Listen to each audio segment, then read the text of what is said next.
Kami menyembah Engkau Tuhan Yesus yang ajaib, yang tidak berubah kuasa dan kasih-Nya dari dulu, sekarang, sampai selama-lamanya. Tuhan Yesus yang ajaib, bertahtalah di tengah-tengah kami, menjamah setiap kami, menolong setiap kami, memberkati setiap kami.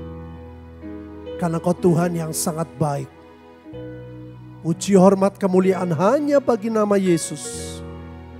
Curahkan roh hikmat dan wahyu-Mu, pengertian daripada-Mu, dan shalom-Mu memenuhi setiap kami. Dalam nama Tuhan Yesus, yang bersyukur, katakan amin. Saudara, saya akan lanjutkan tentang life proportional yang kedua. Bagaimana kita bisa hidup serasi di pemandangan Tuhan dan juga di hadapan manusia. Tadi pagi saya sudah sampaikan dan ada saudara kita dari Jakarta, saya terharu. Dia berkata dalam sikon seperti sekarang ini, ya, sikon yang tidak menentu, saudara. Kita tidak boleh bergeser hidup kita dengan Tuhan. Apapun yang berubah, apapun yang tidak menentu, patokan hidup kita adalah salib Kristus. Next, kembali kepada prinsip ini Bapak Ibu. Firman berkata, tetapi seekor lembu atau domba yang terlalu panjang atau terlalu pendek anggotanya, bolehlah kau persembahkan sebagai korban sukarela. Tetapi sebagai korban nasar, Tuhan tidak akan berkenan kepada binatang itu. Saudara, kalau kita tidak berpegang kepada salib Kristus, hidup kita akan semau gue. Hidup kita akan semaunya kita. Padahal saudara, kita membutuhkan perkenanan. Hidup kita tidak seperti biasa. Hidup kita mencari sesuatu yang lebih dari umumnya manusia. Kita ini beyond human. Pada saat dunia goncang, saudara tidak perlu goncang seperti dunia. Pada dunia mengalami segala sesuatu yang tidak baik, kita tetap dalam perlindungan Tuhan. Itu sebabnya kita perlu proporsional, ya. Hitungan yang pas, vertikal dan horizontalnya. Jangan sampai horizontalnya lebih panjang, semuanya harus tepat. Inilah prinsip salib. Dalam Ulangan 135 dan Ulangan 43 ini menarik saudara. Dalam Ulangan 135 itu adalah sebuah pembicaraan pada waktu bangsa Israel begitu takut melewati daerah Filistin. Ya. Mereka memilih mengeluh, mereka memilih untuk berperang dengan pemimpin dengan gerutu selama 40 tahun. Dan pada waktu itu didasari dengan sebuah ketakutan. Ya. Terlalu takut. Boleh takut, tapi pada waktu mereka terlalu takut sehingga mereka tidak berani melewati daerah Filistin. Nah, sebaliknya pada waktu bangsa Israel bertobat, ini aneh saudara. Begitu bertobat, Tuhan belum berfirman, tapi mereka terlalu berani melangkah. Aku berbicara kepadamu, kata Tuhan, tetapi kamu tidak mendengarkan. Kamu menentang titah Tuhan, kamu berlaku terlalu berani maju ke arah pegunungan. Ini ke daerah selatan. Hanya bangsa Israel kalah. Mereka bilang, loh kok aku kalah? Aku sudah bertobat kok. Aku sudah tidak takut kok. Mereka tidak takut tapi terlalu berani. Tidak disuruh, mereka berjalan. Hanya mereka kecewa, kok kalah. Nah hidup kita saudara sering kali seperti ini. Ini ekstrem kiri, ini ekstrem kanan. Bagaimana cara hidup kita? Jangan terlalu. Begitu ada kata terlalu, kita sudah tidak bisa proporsional di hadapan Tuhan. Next. Dalam Ulangan 17 ayat 12-13. Orang yang berlaku terlalu berani dengan tidak mendengarkan perkataan imam. Yang berdiri di sana sebagai pelayan Tuhan Allahmu. Ataupun perkataan hakim, maka orang itu harus mati. Demikianlah harus kau hapuskan yang jahat itu dari antara orang Israel. Maka seluruh bangsa untuk mendengar dan menjadi takut. Dan tidak lagi berlaku terlalu berani. Saudara, kenapa kita perlu berjemaat? Karena pendeta atau hamba Tuhan harusnya menyampaikan tuntunan Tuhan. Bukan sekedar khotbah. Tapi menyampaikan pesan Tuhan. Zaman dulu ada dua ya. Ada imam, ada hakim. Di zaman hakim-hakim yang ada. Selain itu imam. Ada banyak orang yang terlalu berani. Tidak mendengarkan. Aku maunya pengen begini. Aku pengen bisnis seperti ini. Aku pengen jalani seperti ini.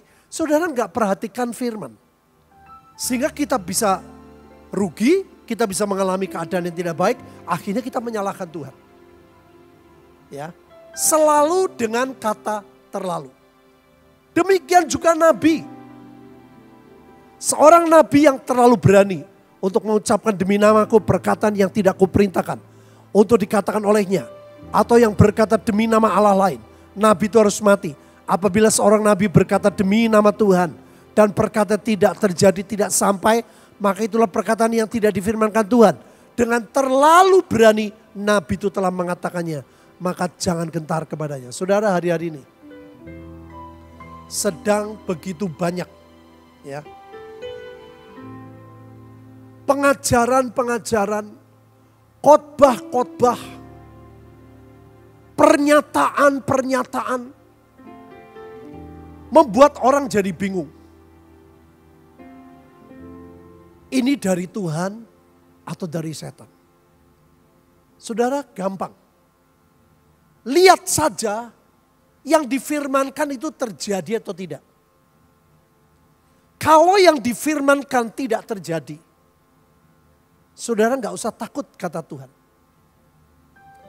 Ya, ada nabi, ada karunia nabi. Nah, saudara harus hati-hati. Orang yang punya jabatan nabi adalah orang yang sudah sekian lama, puluhan tahun, saudara, teruji.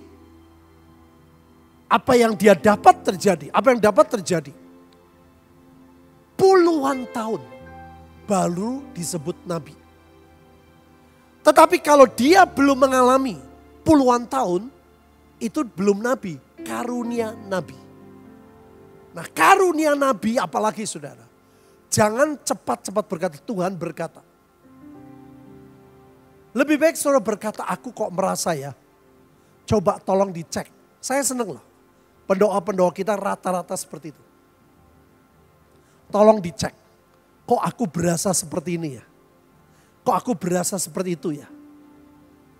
Jangan terlalu yakin ini dari Tuhan. Kenapa? Karena hidup kita ini seperti air, saudara.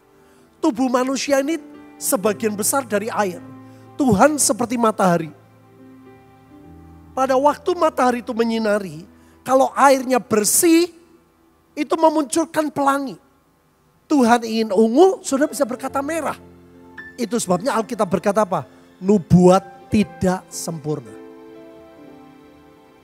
Itu sebabnya jangan kejar nabi. Jangan kejar karunia nabi. Kejar Tuhan. Yang percaya katakan. Nah, saudara, inilah proporsional. Inilah proporsional menurut Tuhan, menurut salib Kristus.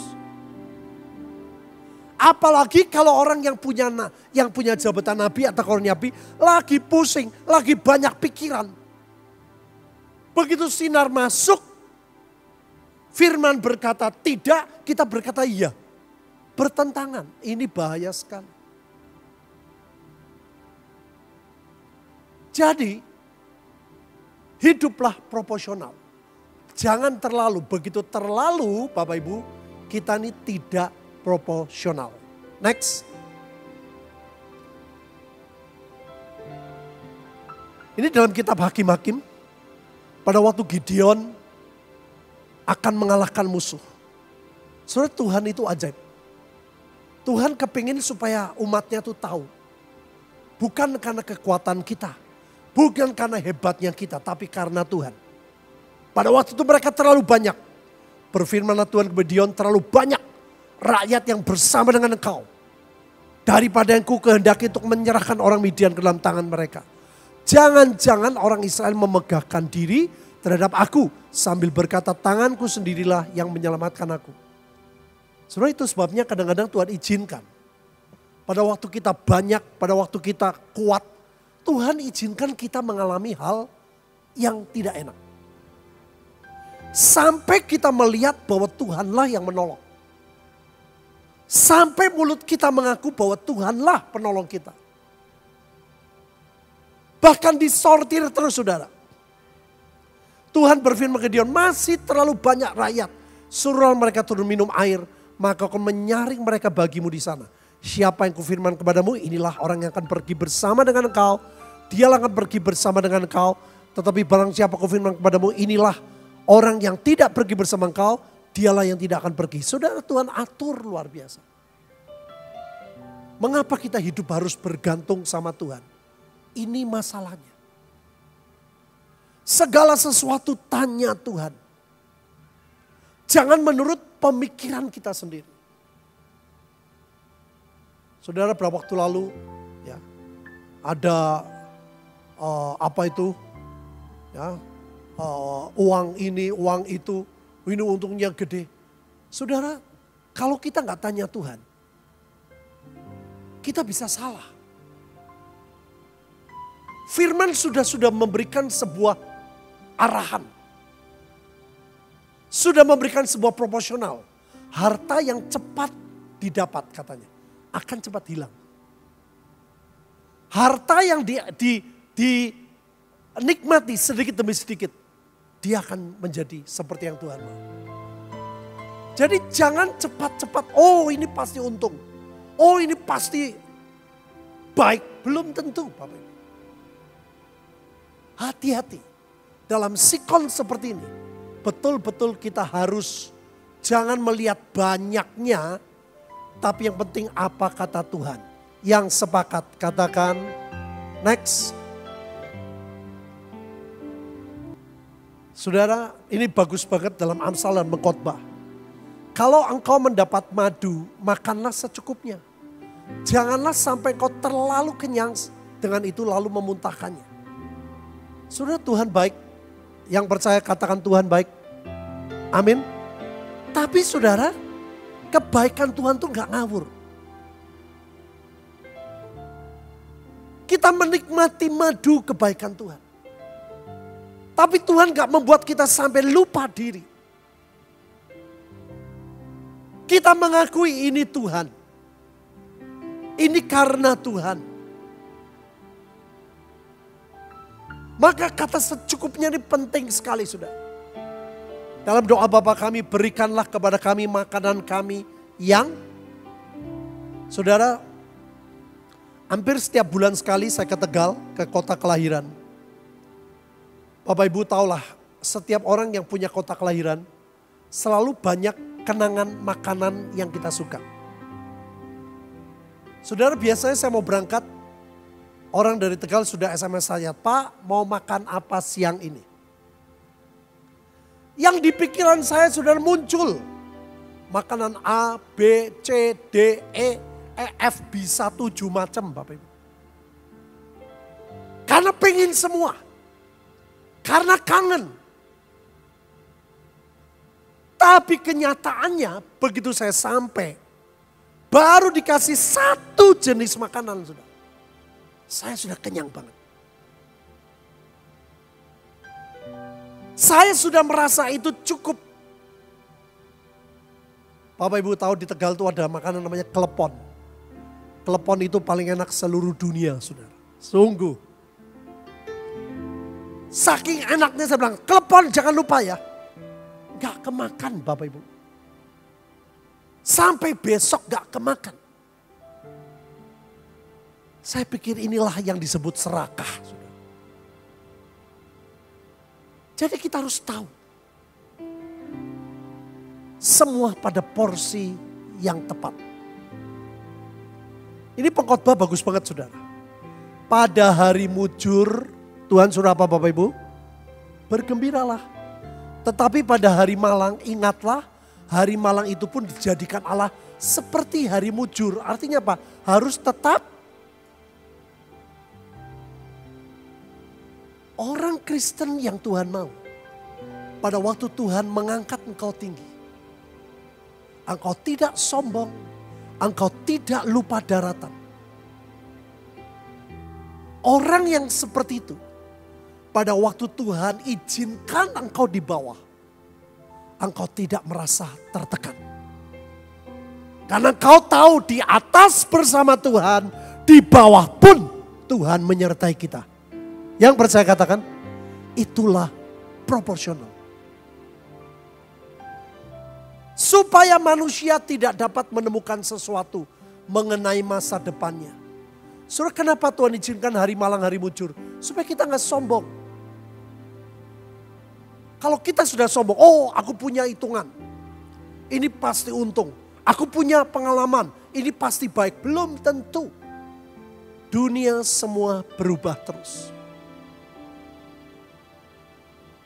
Ini bagus banget ayat ini, saudara. Hari malang, hari mujur, bergembira. Pada waktu kau diangkat, terima kasih Tuhan. Pada waktu Tuhan izinkan kau di bawah, terima kasih Tuhan. Itu yang membuat dunia kagum melihat kita. Adanya pandemi membuat orang goncang, saudara. Pandemi tidak bisa dinilai dengan uang, saudara. Tapi pada waktu dunia melihat orang yang tetap mengucap syukur. Dalam pandemi kita tetap menolong orang-orang miskin. Dalam pandemi kita tetap keluar uang untuk membantu banyak orang. Dengan pandemi kita tetap bersuka cita. Dunia akan melihat, it must be God. Ini karena Tuhan. Itulah proporsional. Ini menarik, saudara. Janganlah terlalu saleh. Janganlah perilakumu terlalu berhikmat. Mengapa engkau membinasakan dirimu sendiri? Saudara, terlalu itu sudah mulai ekstrim kiri atau ekstrim kanan. Begitu kita berlebihan. Saudara, ada orang yang terlalu. Misalnya begini. Saudara ibu rumah tangga. Saudara punya anak-anak masih kecil. Saudara pelayanan di gereja. Terus menerus sehingga tidak ada waktu untuk anak-anak. Anak-anak gak diurusin. Mereka cari makan sendiri. Suami saudara akan marah. Dalam kitab Wahyu ada pengertian kings and priests. Ada raja-raja yang tugasnya bisnis. Ada imam-imam yang tugasnya pelayanan. Semua dengan porsi masing-masing. Kalau dia tugasnya bisnis, ya bisnis. Loh, apakah enggak pelayanan? Pelayanan. Tapi porsi terbanyaknya bisnis. Jangan saudara bisnis, tapi pelayanannya terlalu banyak. Ini kejadian loh saudara di sebuah kota. Dia seorang konsultan. Saudara, ada banyak tugas, ada banyak orang mempercayakan kepada orang ini. Tolong urusin masalah ini dan itu sebagainya, pajak dan sebagainya. Tapi orang ini setiap ada pelayanan dia tinggal, saudara. Tugasnya ditinggal, dia pergi pelayanan. Apa yang terjadi, saudara? Ini semua orang konsumennya marah, saudara. Hanya ditulis nihil, keterangan menyusul. Marah semua. Karena tidak mengerjakan bagiannya. Dia seorang konsultan. Tapi tidak mengerjakan. Nama Tuhan gak dipermuliakan. Orang berkata, loh orang Kristen kok seperti itu. Ini terlalu saleh, saudara. Dia pikir dengan pelayanan nanti malaikat Tuhan yang kerja. Oh gak bisa. Kalau dia imam boleh. Ya memang waktunya untuk pelayanan. All out untuk pelayanan. Nah, kalau saudara kita campur aduk ya, kita tidak ada batasnya. Ini membuat kekacauan. Tidak proporsional. Saudara, saya banyak yang dipikir. Saudara tanya sama Adi, saya selalu tanya di uang gereja tinggal berapa? Uang perpuluhan tinggal berapa? Uang pembangunan? Uang untuk gaji? Saya selalu tanya, saudara. Sekolah saya tanya, tiap bulan uang sekolah butuh berapa? Untuk menolong guru-guru supaya dapat gaji. Untuk anak-anak asrama supaya tetap bisa makan. Itu semua saya pikirkan. Sampai saya berdoa, saya minta, saya bilang, Tuhan, aku punya teman seorang pengusaha. Saya cuma sekedar cerita. Saya punya sekolah begini-begini. Barangkali Bapak berdoa, siapa tahu saya bilang. Digerakkan untuk menolong. Berkali-kali sudah, tanya Adi. Yang dipikirkan saya banyak. Saya memikirkan orang-orang kita yang di Magelang, saya tanyain. Magelang duitnya tinggal berapa? Wonosobo saya tanyain tinggal berapa? Oh Magelang puji Tuhan banyak, saya ikut seneng. Wonosobo tinggal sedikit, saya bilang, ayo kita tolong Wonosobo. Tegal, saya perhatikan Bapak Ibu. Purwokerto. Pekerjaan saya banyak tapi saya tetap ada keseimbangan. Anak saya selalu berkata, Papa perlu waktu dengan Tuhan khusus. Dan ayo kapan-kapan kita kumpul sendiri sekeluarga. Sehingga semua proporsional. Saudara, ada banyak yang kita pikirkan. Makanya kadang-kadang kalau ada orang yang menambah beban, saya bilang kita nih banyak hal yang harus kita lakukan. Desa-desa yang kita tolong, saya tanya, berapa banyak orang miskin yang kita perlu datang lagi? Berapa desa orang-orang miskin yang kita bisa tolong lagi? Keuangan kita terbatas. Tapi bagaimana kita bisa mengatur? Saya bilang, coba sekian ini, sekian itu. Sekian untuk ini. Hidup proporsional. Tuhan pasti tolong kita. Next. Saudara, Tuhan juga gak mau saudara menjadi orang Kristen yang biasa. Pokoknya kebaktian tiap minggu, tidak. Tuhan berkata terlalu sedikit bagimu, hanya menjadi hambaku untuk menegakkan suku-suku Yakub, untuk mengembalikan orang-orang Israel yang masih terpelihara.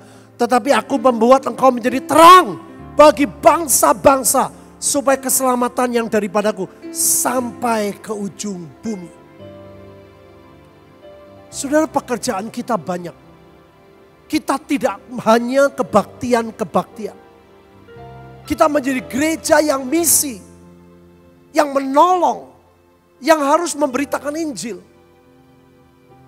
Sekian tahun yang lalu, berapa negara yang kita datangi? Berapa negara-negara miskin yang kita tolong? Kalau kita pikir saudara, kekuatan kita gak seberapa. Tapi toh membuat kita bisa pergi. Saya hitung saudara, di paspor saya. Lebih dari 60 negara saya pergi untuk berkhotbah. Yang paling berkesan Afrika dan China. 2 negara yang paling saya takuti. Karena di China saya berkali-kali hampir ditangkap. Tapi itu tidak membuat saya takut, saudara. Saya tahu kita harus jadi berkat sampai ke ujung bumi. Yang percaya katakan, itu sebabnya saudara, engkau bukan orang kecil. Engkau punya Tuhan yang besar. Amin. Makanya saya bilang saudara dukung. Kalau suami saudara lagi pelayanan, jangan diributin, dukung. Doakan kalau perlu puasa. Supaya suami saudara punya fokus dalam pelayanan.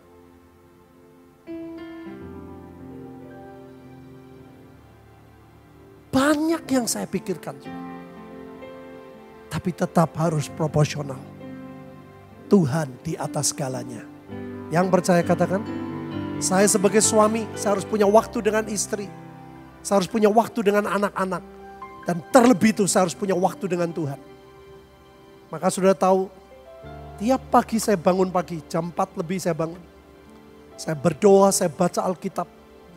Baru saya berangkat ke lantai 4. Badan saya nggak enak pun saya bangun pagi. Saya tetap deklarasi dan saya naik. Selama saya di Temanggung, saya tahu ujian kesetiaan itu nilainya tinggi sekali. Tetapi firman Tuhan datang kepadaku, demikian telah kau tumpahkan sangat banyak darah. Telah kau lakukan peperangan yang besar, engkau tidak akan mendirikan rumah bagi namaku. Sebab sudah banyak darah kau tumpah ke tanah di hadapanku. Ini bicara tentang Daud, sudah. Terlalu banyak darah dikeluarkan, perang. Makanya saya bilang, semua jangan ekstrem kiri. Oh kasih karunia, gak perlu doa perang. Oh kita mesti doa perang terus, tiap hari. Jangan ekstrem kanan, jangan ekstrem kiri. Sudah. Daud apa tidak berkenan? Perhitungan Tuhan karena kau menumpahkan banyak darah. Kau tidak bisa bangun rumah. Tapi anakmu Salomo. Semua harus proporsional. Yang percaya katakan. Oh kasih karunia gak perlu. Semua kan Tuhan. Itu ada orang belum diinjili. Nanti biar Tuhan yang injil. Lah buat apa gereja? Semua harus proporsional. Yang sepakat katakan next. Orang yang tidak berakal budi ialah dia yang membuat persetujuan yang menjadi penanggung bagi sesamanya. Jangan kau termasuk orang yang membuat persetujuan dan menjadi penanggung hutang. Saudara hati-hati ya. Hidup saudara, Tuhan sudah tahu kita ini punya salib masing-masing. Jangan mengambil bagian yang bukan bagianmu. Kecuali Tuhan yang berfirman. Contoh, sekian tahun yang lalu adik saya punya hutang 28 juta. Ingat Bapak Ibu. Saya keras, saya bilang saya tidak mau. Motor banyak, breng ke perumahan saya. Saya gak takut sudah. Saya hadapi. Saya bilang itu bukan hutang saya. Mau bagaimanapun tak hadapi. Saudara. Saya bukan orang yang jago berantem, tidak. Tapi saya bersyukur karena saya masa lalunya jelek. Saya tuh gak takut saudara. Saya hadapi, saya tolak habis-habisan. Itu bukan hutang saya. Saudara apa yang terjadi? Saya terkejut dengan sebuah kalimat. Orang-orang itu berkata, oke. Bapak gerejanya di sini kan? Kalau Bapak tidak mau bayar, gereja saya bakar. Saudara itu yang membuat saya gentar. Apa yang terjadi saudara? Saya bingung, saya berdoa. Ada hamba Tuhan yang tidak saya duga saudara. Dia beritahu saya, kamu harus menanggung hutang adikmu. Saya kaget. Saya gak punya duit. Dia bilang nanti Tuhan yang atur. Nah saudara harus tahu. Kecuali Tuhan yang menyuruh. Saudara saya bilang oke Tuhan. Sebagai manusia saya berjuang. Saya buat rapat seluruh pengurus. Ada berapa 14 orang kalau tidak salah. Saya ceritakan, mereka terkejut semua. Dan saya bilang, kenapa saya sampai cerita? Karena ancaman gereja mau dirusak. Saudara, makanya jangan mudah kecewa. Saya berpikir, oh satu orang akan meminjamkan. Saya gak minta loh. Pinjam, persis saudara. Itu otak saya. Nanti aku cicil dari gaji saya. Saudara tahu, tidak ada satu orang pun yang nolong saya. Saya pulang dengan kecewa berat. Saya bilang, Tuhan, aku tidak minta di kota ini. Aku diminta. Aku susah. Aku minta tolong dan ini karena masalah gedung. Saudara bayangin. Saya tidak mengizinkan prinsip salib ini, saudara. Keseimbangan proporsional gak ada. Harusnya Tuhan tetap lebih tinggi dari manusia. Tuhan lebih panjang, Tuhan lebih segalanya. Saya membuat yang horizontal lebih panjang. Jadi bentuknya sudah bukan salib. Berharapnya sama manusia. Saya gak sadar. Apa yang terjadi, saudara? Pada waktu saya kecewa, saya bilang, Tuhan, saya ngomong jujur, aku kecewa. Tolong sembuhkan hatiku. Saudara, mujizat mulai terjadi. Pada waktu orang datang lagi. Saya bilang, saya tidak punya uang. Saya cuma bilang, saya tidak punya uang. Orang itu pergi. Ada tetangga yang datang, saudara. Sudah lama tidak ke gereja. Dia bilang, Pak Petrus tadi banyak orang apa? Saya cerita, oh itu adik saya punya hutang. Saudara, apa yang terjadi? Dia dari rumah sudah siap loh. Sudah siap. Cek 10 juta. Adik saya sudah di kantor polisi, sudah masuk penjara kantor polisi. Dengan cek itu 10 juta saya datang ke kantor polisi. Saya bilang, Pak, saya sebagai kakaknya, saya mau membayar 10 juta dulu. Dan entah bagaimana akhirnya anak adik saya dikeluarin, saudara. Masih 18 juta, saya bingung, aduh Tuhan. Tapi melalui kejadian ini buat saya bilang, Tuhan, ini setapak awan. Engkau tolong aku, engkau pasti tolong selanjutnya. Saudara harus punya prinsip. Kalau Tuhan sudah tolong, Tuhan akan pasti menyelesaikan. Yang percaya katakan, saudara, saya berharap Tuhan, aku percaya. Tahu-tahu Pak Pandu sama Bu Lis, dia cerita sama temennya. Ini Pak Petrus punya begini kejadian begini. Itu orangnya telepon saya. Kamu kok gak telepon saya? Loh, saya bilang saya gak mau telepon siapa-siapa. Sudah saya kirim uangnya. Nanti kamu nyicil sebisanya kamu. Saudara, ternyata itu semua diizinkan. Adik saya banyak luka kepada saya. Kenapa? Karena saya orangnya keras. Saya bertentangan dengan cara hidup adik saya. Saya gak cocok cara hidupnya. Dan merusak nama keluarga. Saya lawan, saya keras, saya selalu marah. Saya bertentangan. Tapi ternyata melalui kejadian itu, dia cerita kepada banyak orang. Oh, itu artinya kakak. Saudara, Tuhan punya banyak cara untuk menolong kita. Amin Bapak Ibu. Saya bilang, makanya pada waktu kejadian, kita nggak ngerti, kita kecewa. Tapi setelah masanya lewat, kita baru tahu. Waktu adik saya meninggal, saya ke teman di Tegal, semua berbincang. Oh, adikmu cerita sama A, ohku baik. Adikmu cerita sama ini, ohku begini. Pada waktu kau masuk penjara, yang nolong. Dulu dia cerita kejelekan saya. Biar nama Tuhan dipermuliakan. Last minute dia belum meninggal, saya doa. By phone. Saya bilang, Jun, kamu sebut Tuhan Yesus. Dia mau. Tuhan Yesus, ampuni saya. Ampuni saya. Selamatkan saya. Selamatkan saya. Dia doa semua. Amin. Tutup, besok meninggal. Saudara, Tuhan kita ajaib. Amin. Mari, setiap kita punya masa dan waktu, saudara. Ada kalanya Tuhan izinkan kau naik di tempat tinggi. Ada kalanya Tuhan izinkan kau di bawah. Kita kejar Tuhan, saudara. Kejar apa yang Tuhan mau, walaupun tidak cocok dengan pikiran dan hati kita.